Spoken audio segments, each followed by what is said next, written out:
Então o Bitcoin vai morrer, o Bitcoin vai acabar. E quem está falando isso é um engenheiro da computação. Você coloca dinheiro nos seus Bitcoins? Eu não acredito que você vai perder tudo, viu? Você vai perder tudo. A computação quântica vai vir e, limpar todos os seus fundos. Será mesmo? Vamos discutir aqui esse vídeo em que um engenheiro da computação está falando essas histórias. O Bitcoin ele vai acabar. Vai falando que várias groselhas a respeito do Bitcoin e, como sempre, a gente vai comentar o que ele tem aqui a dizer. Meu nome é Pedro, eu tenho 41 anos, seja bem-vindo ao meu canal e vamos dar o play. Linda. Aí o que eu acho que vai acontecer? Aí. Vai ter um fork. Vai ter um fork e vai surgir mais 2 Bitcoins. Vai ter o Bitcoin Core, que é esse igual ao ISO hoje, e vai ter o Bitcoin Proof of Stake, e o Bitcoin que é igual ao Monero, por exemplo, que é com um Proof of Work pequeno. Caramba, isso aí. E Avelino, a sua tese é que o Bitcoin vai morrer, e pessoas igual o 38, assim... O Bitcoin, eu acredito que no que o Taleb fala, ele vai deixar... Ele vai... Tá em desuso? É uma, tipo assim, uma mania, vai perder... É uma moda que vai se passar. Mas o mercado cripto não. Só lembrando aqui que essa moda do Bitcoin, ela já está durando mais ou menos aí uns 17 anos, viu? 17 anos. A gente lembra quando o Bitcoin ele custava R$100 antigamente, tinha essa época, e hoje ele está valendo na casa dos 600 mil. E está indo para o infinito e além. Então você dizer que o Bitcoin é uma moda que vai passar, a gente já começa a desconfiar do que esse cara está dizendo aqui. Vamos prosseguir. O mercado cripto vai continuar existindo. Porque tem muita usabilidade, né? Só que a gente tem que saber quais são os projetos. E aí, assim, vai puxar mesmo esse mercado. Todo ele vai derreter. O mercado inteiro vai derreter. Ethereum também, Solana, vai tudo pro chão. E aí depois a gente vai comprar esse projeto lá embaixo e vai surfar essa onda. E vai subir. Por quê? Porque o Bitcoin ele tem um custo alto para se manter. O que sustenta muito hoje o Bitcoin é porque ele foi a primeira moeda. É só isso que hoje mantém. Porque Não, aqui ele está enganado. O Bitcoin ele não se mantém porque ele foi a primeira moeda. Quantas tecnologias que você vê por aí, que a primeira tecnologia foi tal, mas assim que surgiram novas, mais avançadas, aquela primeira foi deixada de lado. E não é por causa disso que o Bitcoin ele se mantém. Ele se mantém primeiro porque ele é descentralizado, ele não tem uma autoridade central ali por trás do Bitcoin, e então não tem como uma instituição ou alguém querer manipular a rede. Você não consegue fazer isso, você depende de consenso, que é uma característica muito forte do Bitcoin, e foi por isso que ele conseguiu construir uma comunidade tão grande e tão coesa, tão forte ali a respeito do projeto. Você não vai encontrar isso em outras criptomoedas, porque, como no caso do Bitcoin, o criador original, Satoshi Nakamoto, ele simplesmente desapareceu, você não tem aquela situação em que o fundador ele fica influenciando o comportamento da comunidade e o comportamento da rede. Ao contrário do que acontece com outras criptomoedas, em que o fundador ele ainda existe, ele ainda exerce influência. Então, ainda existe alguma manipulação ali naquela rede. Esses são os diferenciais do Bitcoin. Tem a questão de que ele está espalhado pelo mundo inteiro, então não tem como a autoridade governamental fazer um ataque, destruir o Bitcoin. O Bitcoin já foi colocado à prova diversas vezes. Países tentaram proibir o Bitcoin, não deu certo. Outros países tentaram boicotar, tentaram legislar e não tem o que fazer.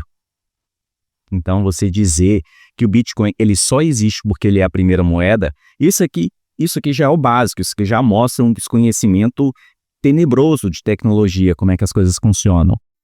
Vamos prosseguir.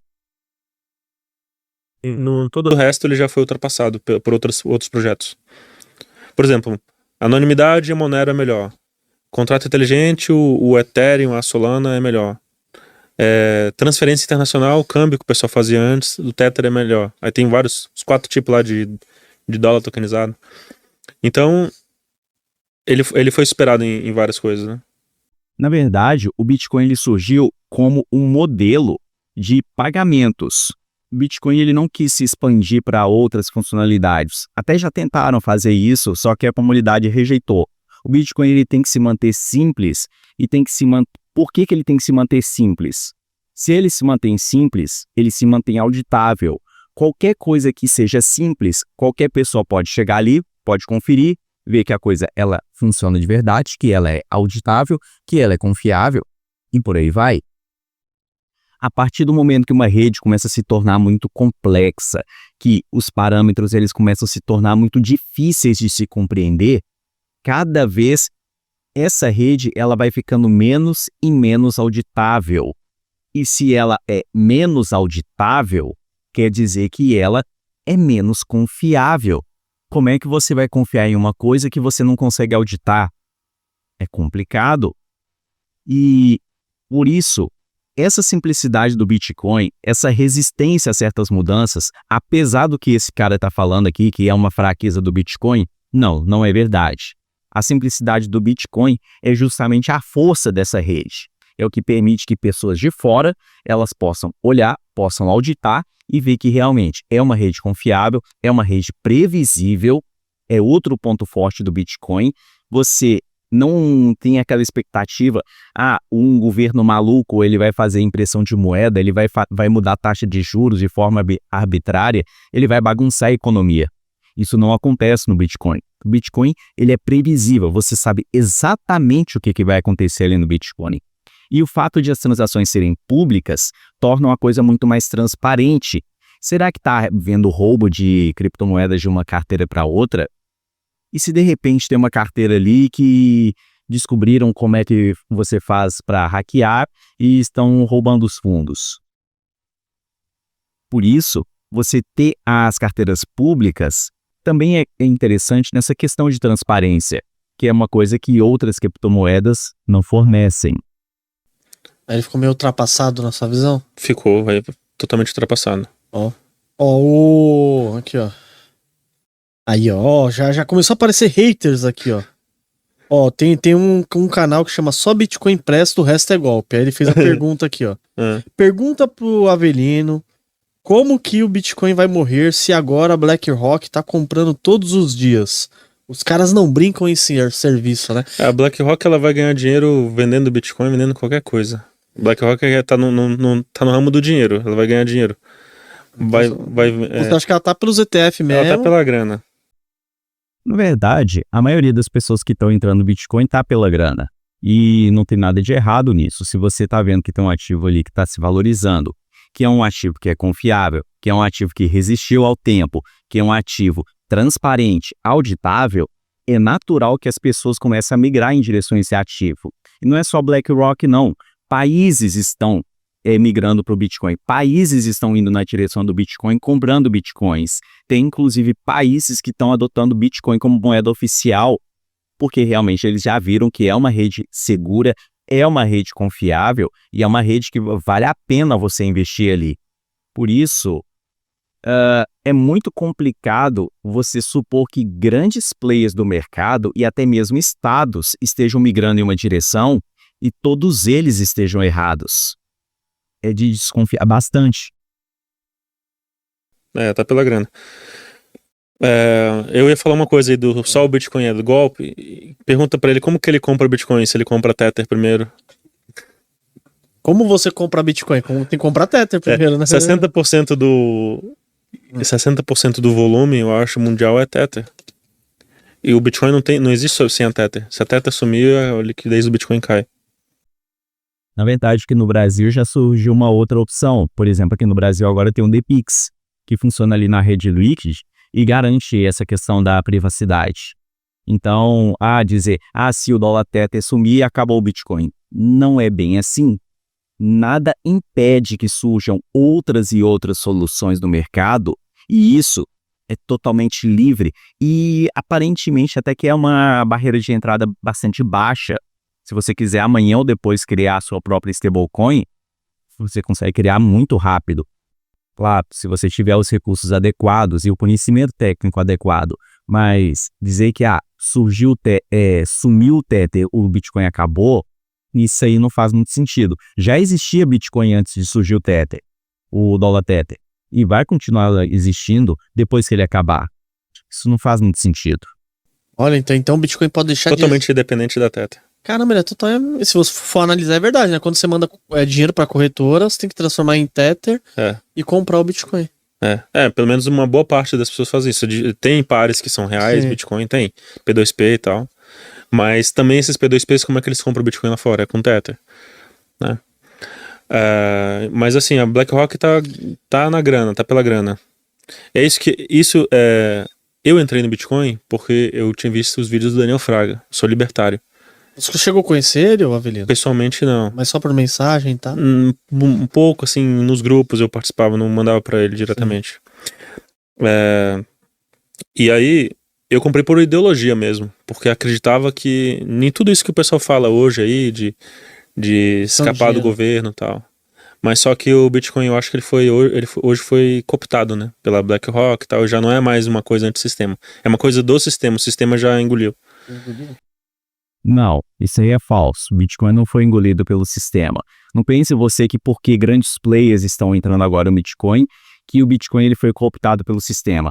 Ele continua sendo inconfiscável, ou seja, não tem como, por exemplo, emitir uma ordem judicial contra você para você ceder o que você tem em Bitcoins. Não tem como essa ordem judicial chegar até você. Como é que o juiz ele vai fazer para prender? Se ele está num banco, se ele está numa corretora, se ele está seja lá onde for, a justiça ela consegue chegar ali e te tomar. No caso do Bitcoin, não tem o que fazer. Não tem. A única coisa que a justiça pode tentar fazer é te coagir a ceder os teus Bitcoins. Ela pode fazer isso. Mas para fazer isso, ela também tem que saber que você tem os Bitcoins. Se ela não souber, fica elas por elas. E quando você coloca ali, você tem o Dollar.tr, você tem agora o TPix, você tem outras soluções que surgem todo santo dia, como é que você faz esse caso? Então não, o Bitcoin ele não está do lado do sistema, ele continua sendo contra o sistema. Outra vantagem que o Bitcoin tem, que outras moedas, principalmente moeda fiat, não tem. O Bitcoin não é falsificável. Não tem como você dizer que tem Bitcoins e não ter. É possível pessoas que falam que não têm Bitcoins e na verdade elas têm e têm muito. Isso é possível. Agora, as pessoas dizer que tem Bitcoins e não ter Bitcoins de verdade, aí não. Beleza, tem Bitcoins, mostra aí sua carteira. Vamos dar uma olhadinha no teu endereço ali na mempool.space. Como é que você faz para falsificar isso? Não tem como. E tem outros detalhes, tem a questão de que ele não pode ser manipulado por autoridades estatais, como acontece com bancos centrais. Então, isso aqui que ele está falando que foi cooptado pelo sistema, não faz o menor sentido. Inclusive a CIA, o Gavin Anderson, que era o programador que o Satoshi deixou o projeto do Bitcoin, deu uma palestra lá na CIA, né? Recebeu $3.000 para dar uma palestra lá na CIA. Isso aí tem documentado no Bitcoin Talk. E daí? Tem um programador que estava lá com o Satoshi Nakamoto, ele deu uma palestra na CIA. Isso prova que o Bitcoin agora ele é manipulado pelo governo. Cara, que loucura! Que loucura! Entenda uma coisa, tá? Entenda uma coisa a respeito do Bitcoin. Se o próprio Satoshi Nakamoto, ele aparecesse hoje... Não, eu sou o Satoshi Nakamoto. Tá, como é que você faz para provar que você é o Satoshi Nakamoto? Beleza, vamos fazer o seguinte. Tá vendo ali as carteiras antigas do Satoshi Nakamoto? Eu vou movimentar X Bitcoins agora. Vai lá, faz a movimentação, você vai ver realmente movimentou. Esse cara tem as chaves privadas da carteira lá do Satoshi. Então, existe uma grande probabilidade de esse cara ser o Satoshi Nakamoto. Nós temos 99% de certeza. É ele. Mesmo que isso acontecesse, a influência que esse cara teria na rede Bitcoin hoje seria quase nula. Por quê? Porque a comunidade ela é descentralizada. A comunidade ela depende de consenso. Então, mesmo que o próprio fundador hoje aparecesse no estado que o Bitcoin ele está hoje, ele teria pouquíssima influência ali. Ele teria que realmente fazer um esforço muito grande para conseguir fazer qualquer coisa ali na rede. Se ele falasse, por exemplo, não, o Bitcoin, a gente tem que deixar ali alguma válvula de escape para que o governo ele possa confiscar. os fundos das chaves lá das carteiras. Você acha que a comunidade iria aceitar uma coisa dessas? Ou então, ele falar alguma coisa no sentido, não, a gente tem que expandir a base do Bitcoin. Ficar só em 21 milhões de Bitcoins, isso não faz sentido. Vamos expandir para 50 milhões? Você acha que a comunidade iria aceitar? Não, mas é o Satoshi Nakamoto que está falando, o criador do Bitcoin. Não, isso não aconteceria. Então você ficar falando que há programadores que estavam envolvidos no projeto inicial, que eles são envolvidos com isso. Isso não faz o menor sentido. Então será que a CIA não entrou no Bitcoin? Copiou isso daí que ano era? Acho que 2011, por aí, por aí, acho que 2011. É bem fácil saber se a CIA entrou ou não no Bitcoin, é só ir lá examinar o código, que é aberto, que qualquer um pode examinar. Você não precisa ficar falando, será que a CIA não está movimentando os Bitcoins? Isso aí que você está achando que é Bitcoin, na verdade é da CIA, viu? Você está sendo manipulado. Cadê o chapéu de alumínio aqui? 2011. Foi bem no começo. Aí foi o Gavin Andresen ter feito a palestra lá e o Satoshi sumiu. Desapareceu. Nunca mais apareceu.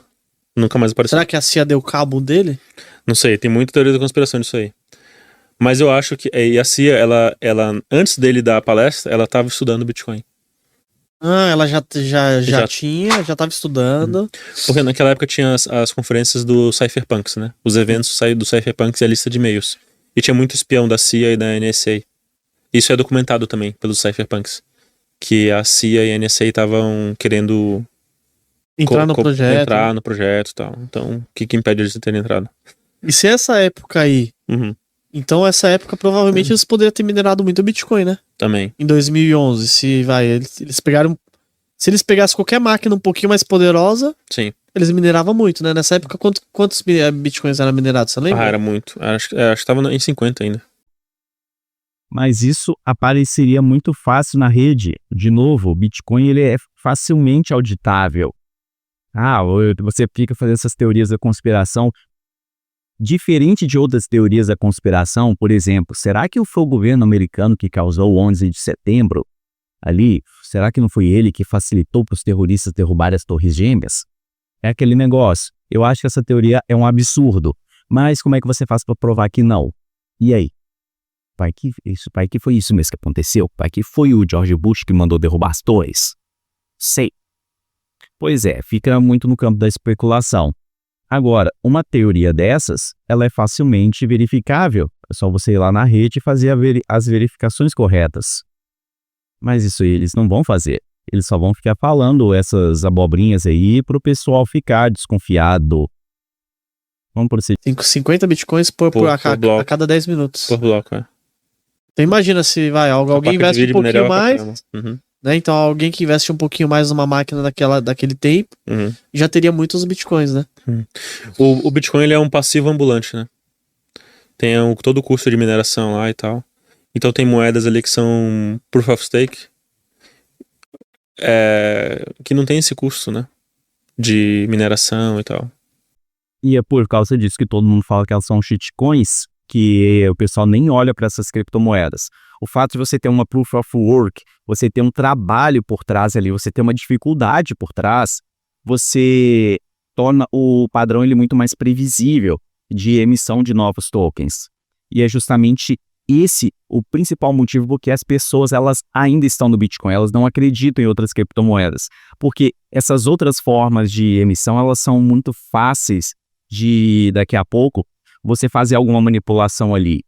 Você não precisa envolver agora um gasto energético gigantesco. Então, se eu de repente mexer aqui no código, fizer aqui algumas manipulações, daqui a pouco será que eu não consigo fazer uma emissão maior de novos tokens? Mas é a comunidade ela não vai permitir esse tipo de coisa. Mas a comunidade não é muito grande. Enquanto que a do Bitcoin ela é gigantesca, ela é diversa. Então, são questionamentos que a gente acaba levantando. O pessoal acha que a mineração que dá segurança, mas não é preciso ter mineração e Proof of Work para ter segurança. O pessoal acha que quanto mais difícil, mais seguro. Não tem uma correlação isso aí. Não? Não.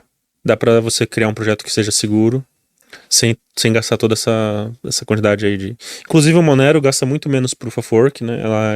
Ela é Proof of Work também, só que ela é em CPU. Ela roda em CPU, que é computador mesmo, não roda em GPU. Ela foi projetada para não usar em GPU. Eu acho que nesse ponto ela é mais segura. Pois é, e é por causa disso que o preço do Bitcoin ele só dispara e da Monero está congelado no tempo. Contra os ataques quânticos, por exemplo, que vão ter no futuro. Você acha que vai ter muito ataque quântico? Muito não, acho que vai ter se tiver um computador já é catastrófico pro Bitcoin. Caramba. Eu acho que em uns 15 anos, até uns 15 anos vai ter o computador quântico universal. E o pessoal fica com medo, né, de hackear e tal. Como que funciona esse computador quântico? Você é programador, né, Avelino? Sou engenheiro de computação. Então, você é engenheiro de computação, sabe muito sobre tecnologia, novas tecnologias, né? O que você acredita que possa haver? Como funciona esse computador? Então, o computador quântico tem 3 tipos de computador quântico. Tem um que é um simulador quântico, que é um supercomputador, que ele simula eventos quânticos. É um simulador. Aí ele consegue resolver algum tipo de problema. É igual você usar uma outra matemática, a gente não usa os números imaginários lá para resolver problema. Sim. É tipo isso. Aí você tem os Quantum Annealing, que é tipo um computador quântico de propósito específico. Ele só resolve um tipo de problema. Sim. O que vai ferrar com o Bitcoin é o computador quântico universal. Esse não existe. O que é um computador quântico universal? É um computador quântico que roda vários algoritmos. Ele é capaz de rodar diversos algoritmos. Pois é. O que ele não comenta a respeito desse computador quântico é que ele não tem que ser um computador quântico. Ele tem que ser o computador quântico. Ele tem que ter uma capacidade de processamento colossal para que ele consiga fazer as coisas que ele vai falar a partir de agora. Você vai ver que ele parte de um pensamento completamente errado de que vai surgir algum computador quântico super poderoso. É mais ou menos o seguinte, o raciocínio. O raciocínio é o seguinte: estamos aqui em uma tecnologia X, essa que a gente conhece, quando de repente, de um dia para o outro, surgiu o supercomputador quântico. E a partir daqui, o Bitcoin é quebrado. Sendo que não é assim que as coisas funcionam. Você começa surgindo um computador quântico muito chinfrim, muito fraco, que não faz lá muita coisa, que não é muito importante. Aí eles fazem uma melhorazinha, ele fica um pouquinho melhor, faz uma outra melhorazinha. E esse processo, ele vai acontecendo e ele é muito, como é que a gente pode dizer? Ele é muito fácil de você estar acompanhando o que está acontecendo ali e você prever o que vai acontecer ali no futuro. Não é assim, nós estamos aqui no mundo que a gente conhece hoje, normal, e de repente surgiu um supercomputador quântico com uma super capacidade de processamento. Se você parte desse raciocínio, aí você vai concluir que as coisas que ele vai falar a partir de agora fazem algum sentido, quando não fazem. Se surgir o computador quântico com uma capacidade de fazer as coisas que ele vai falar a partir de agora, vai ter que ser um computador quântico com uma capacidade de milhões de vezes maior do que o computador quântico que a gente tem hoje, que é uma piada. É essa coisa, esse trambolho que vocês estão vendo aí, cheio de fios, cheio de especificidades técnicas, tem temperatura ideal para ele funcionar, é sujeito a erros, então você precisa imaginar alguma coisa milhões de vezes mais poderosa do que isso aí que vocês estão imaginando e que não comete quase nenhum erro. Porque se esse computador ele cometer muitos erros, também não vai ser possível a manipulação que ele vai falar a partir de agora. Então você já percebe que toda a argumentação que ele fizer desse ponto do vídeo em diante vai estar toda contaminada. Mas vamos prosseguir. E aí muitas pessoas falam na internet, tem 2 coisas que o pessoal erra ao falar sobre esse tema. Uma, eles falam que o computador quântico não vai ferrar primeiro os bancos, que todo o sistema financeiro... isso aí não é problema pro Bitcoin, porque senão vai ferrar todo o sistema financeiro e tal. Isso é mentira. Por quê? Porque o banco é só trocar o algoritmo e pronto. Por exemplo, ali quando você usa o HTTP... E por que os bancos ainda não fizeram isso? Essa é a pergunta. Se é tão simples de trocar e se a ameaça ela é tão real, por que eles não fizeram isso ainda? O que ele não está te comentando é que a criptografia que os bancos usam, ela é muito mais fraca do que a criptografia do Bitcoin. Para você quebrar aquela criptografia em que você usa multiplicação de números primos muito grandes, você não precisa de um computador quântico tão poderoso assim, a depender dos números primos que você esteja usando. Agora, para você quebrar aquela criptografia das curvas elípticas, que é aquela que é usada nas carteiras, nas chaves públicas e privadas, você precisa de um computador quântico poderosíssimo. Isso aqui ele não conta. O HTTPS para você acessar um site, é só mudar esse algoritmo aí e pronto. Por um algoritmo pós-quântico, que já existe uma área da criptografia chamada criptografia pós-quântica, que estuda algoritmos resistentes, quantum resistant. Beleza, então vai afetar alguma coisa do sistema financeiro? Vai, mas não é tudo isso que o pessoal pinta aí não. É só você, de certa forma, é só você trocar o algoritmo. Inclusive, e outra coisa é que o pessoal acha que vai dar para roubar Bitcoin de carteira. Sim. Eu escrevi um artigo sobre isso em 2018, que é um artigo bem completo, e eu acho que isso é uma hipótese bem pouco provável de você roubar Bitcoin da carteira. Não, é justamente esse o maior risco da computação quântica. Se ele conseguir derivar a sua chave privada a partir da sua chave pública, ele conseguir fazer o cálculo reverso, resolver o problema do logaritmo discreto. É justamente esse o risco do ataque da computação quântica. E é justamente isso que as pessoas deveriam se preocupar, e é por isso que hoje já estão trabalhando em uma nova criptografia para você fazer criação de chaves privadas e chaves públicas. Não é um processo simples, mas a gente vai chegar lá uma hora dessas. Que o endereço do Bitcoin, ele passa por um hash, então ele não está revelando a chave pública ali, então é difícil tu atacar diretamente o endereço. O problema da computação quântica é a mineração, vou tentar explicar em termos mais leigos. Assim como teve as placas de vídeo, que minerou um monte, não dá para tu concorrer com o teu computador com a placa de vídeo, ou com o ASIC. E o ASIC é um hardware próprio para minerar Bitcoin, que ele é mais eficiente energeticamente e tal, do que a placa de vídeo. Até aqui tá show de bola, é isso mesmo. O que é usado hoje para fazer mineração são computadores, são dispositivos dedicados. Eles não fazem mais nada, eles só mineram, eles foram criados para minerar. Até aqui, tudo bem. Tirou as placas de vídeo. O pessoal minera com ASIC hoje, que é aquelas Bitmain. Sim. O computador quântico vai destruir essas Bitmain. Só que um computador quântico só, ou da NSA, ou da China, ou dos Estados Unidos, ou de qualquer órgão, ele vai minerar todos os Bitcoins, por alguns blocos. Caramba, um computador só? Um computador só. Vai ter poder computacional para ninguém conseguir competir com ele. E aí qual que é o problema disso? Estão vendo o que eu tinha dito antes. Ele está partindo do pressuposto que a gente já chegou naquele supercomputador quântico com milhões de qubits com uma supercapacidade.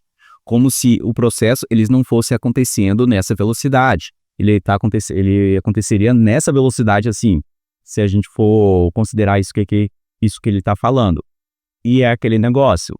Se os computadores quânticos eles começam a surgir, é lógico, é óbvio que em pouquíssimo tempo vão surgir soluções quânticas para que os mineradores eles troquem aquilo que eles estão usando pelos modelos quânticos que façam mineração. Isso aí não vai ser, chegou um computador quântico que vai desbaratar todo mundo. Não é bem assim que funciona. A gente vai ter esse processo em que vai surgir alguns computadores quânticos, que vai ter alguma capacidade de processamento já, e assim que esses computadores chegarem no mercado, já vão começar a surgir dispositivos dedicados para fazer mineração, que também vão ser quânticos. Então, supor que nós estamos em uma realidade, de repente surgiu um supercomputador quântico com milhões de qubits, não faz sentido. E qual que é o problema disso? Primeiro, ele vai conseguir minerar um monte de Bitcoin, aí depois, acho que de 2016 blocos, a dificuldade aumenta. Porque a dificuldade do Bitcoin é reajustada. Aí vai aumentar, e aí só o computador quântico vai ficar difícil para ele minerar também. Primeiro vai ser barbada, assim, ele vai começar a minerar um monte, aí a rede Bitcoin vai aumentar a dificuldade. Aí vai ficar difícil para o computador quântico minerar também, quando a dificuldade aumentar. Mas ele pode parar de minerar, baixar o... Aí não vai ter nenhum bloco, porque as placas de vídeo do mundo vai ser muito mais difícil achar os blocos. E aí depois que cair a dificuldade, ele pode atacar de novo. Aí ele pode ficar minerando um monte, entendeu? Ele tá se esquecendo de dizer que mesmo nesse cenário maluco que ele bolou, que ele tá imaginando que a gente está numa tecnologia hoje atual, de repente você migrou para um supercomputador quântico, porque para você fazer isso não é um computador quântico qualquer, tem que ser o supercomputador quântico. Ele chegou, ele minerou rapidamente 2016 blocos e depois ele vai esperar que a velocidade volte ao normal. Sendo que para a velocidade voltar ao normal demoraria um tempo colossal, um tempo absurdo nesse cenário maluco. Então não é simplesmente, eu vou surrupiar todos os bitcoins, esperar a velocidade voltar ao normal e vou lá e surrupio de novo. Você percebe que é realmente uma viagem muito grande ele fazer esse tipo de suposição. E também ele vai imaginar que a comunidade de Bitcoin vai ficar parada, vai ficar olhando para esse tipo de coisa e não vai tomar atitudes a respeito. E é óbvio que a comunidade ela não ficaria parada nesse sentido. Caramba, um computador só vai fazer toda a mineração. Isso. E aí se o Bitcoin tiver com preço alto, vai valer a pena financeiramente ele fazer isso. Vai ser muitos milhões que ele vai conseguir fazer isso. Pois é, mas assim que ele fizer isso, o preço do Bitcoin cai e aí já perdeu todo sentido. Porque aí a comunidade simplesmente vai começar a se espalhar que a rede Bitcoin é manipulável, simplesmente o preço de todos os Bitcoins do mundo simplesmente vai despencar e aí a brincadeira já perdeu a graça. E nesse meio tempo, a comunidade ela já começa a trabalhar correndo para criar novas soluções e a coisa simplesmente estabiliza depois com o passar do tempo. Você percebe que você tem que fazer muitas suposições para você chegar no cenário desse cara. Você não entendeu? Você tem que dar muitos saltos lógicos, então não faz sentido. E o outro ataque catastrófico é o ataque de 51%. Ele vai poder fazer gasto duplo, mandar o Bitcoin lá para Binance, gastar Bitcoin, comprar Shiba Inu, comprar dólar, comprar tudo, e depois a transação ela volta. É um ataque é o double spending, né? Gasto duplo. O computador quântico consegue fazer isso. E também ele consegue reordenar os blocos do Bitcoin. Então é um ataque que é catastrófico. E aí... Vocês estão vendo o que eu estou querendo dizer, né? Ele está imaginando, de novo, aquele cenário que você está com uma tecnologia X e você deu um salto para um supercomputador quântico. Esse tipo de ataque, 51%, ele, teoricamente, ele faz sentido, tá? Se você tivesse ali um computador super poderoso que ele vai fazer, se ele vai fazer o processamento de mais da metade da rede, ele poderia fazer isso ali. Ele simplesmente faz ali duas confirmações e depois disso ele reorganiza ali a rede de forma que aquela transação ela nunca existiu. Beleza. Imagina que esse tipo de ataque aconteça uma única vez. Se isso acontecer, o preço do Bitcoin vai a zero. Vai a zero. E nesse caso, a comunidade ela teria que trabalhar correndo para mitigar esse tipo de ataque. Pois é. Mas, de novo, você está imaginando aquele cenário que agora existe esse tal supercomputador, como se ele fosse surgir assim, do zero. Você está vendo hoje como é que está acontecendo a computação quântica, o avanço da computação quântica, que ele está sendo muito devagar, estão encontrando muitos problemas, até que isso chegue naquela questão doméstica ali, que você vai ter um computador quântico em casa. Isso ainda vai demorar algum tempo, e até lá, isso aí já vai provocando muitas mudanças, muitas transformações na questão tecnológica. Não vai ser um processo assim igual ele está desenhando. Plim! O computador quântico chegou, acabou o Bitcoin.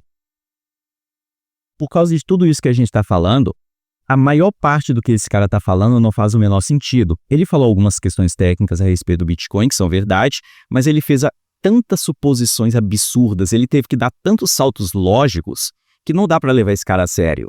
Mesmo que ele fale que ele é engenheiro de computação, mesmo que ele fale que ele comprou o Bitcoin lá atrás, mesmo que ele fale que ele estudou. Cara, é muita loucura, é muita... Como é que a gente pode dizer? É muitas concessões que ele tem que ficar fazendo para chegar em conclusões bizarras que não fazem o menor sentido, só para apavorar as pessoas que estão ali investindo em Bitcoin. Qual é a dica de hoje? Compre Bitcoins. E compre Bitcoins antes que seja tarde demais. Beleza, pessoal? Muito obrigado a você que assistiu até aqui e até a próxima.